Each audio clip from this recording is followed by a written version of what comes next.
So apparently I wrote another note on March 3rd, 2025 at 8:25 a.m. How to watch out for wannabe therapists, secrets exposed. So let me just preface this by saying this. Yes, I know we want to help in the world. I know we all do, or a majority of us do, but when we don't realize we're doing more harm than good to people, when they're coming to us for personal growth and healing, this can kind of get tricky here. Yes, there's an abundance of clients that need help. Yes, not everyone always needs to be in formal therapy. And yes, some people have points and times in their life where they do need that more. And yes, there are some in between. And yes, there are both and approaches here though.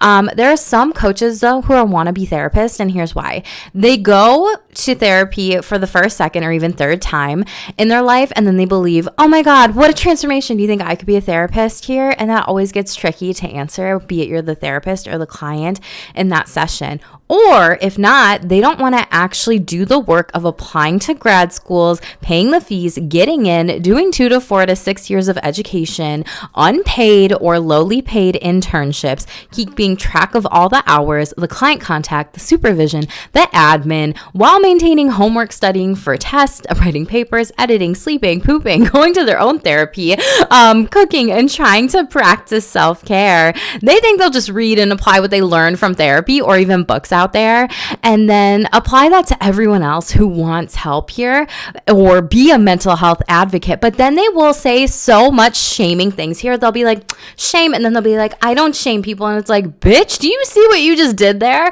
Right? Or they'll say mental health slurs, like shaming different types of mental health diagnoses and disorders and speaking badly about them with slurs here. So it's like, okay, and I've called out so many wannabe therapists in the helping field here, in particular, different coaches, different consultants, even in the spiritual community. I'm like, do you have that mental health diagnosis? And they never answer that question. When I call them out, I'm like, why are we shaming that right here, right? But then they're like, no, I don't shame anybody. And then they're all delulu, and then they don't hold themselves accountable when people are literally watching their platforms. So there's a lot to be mindful of, because lived experience is not enough.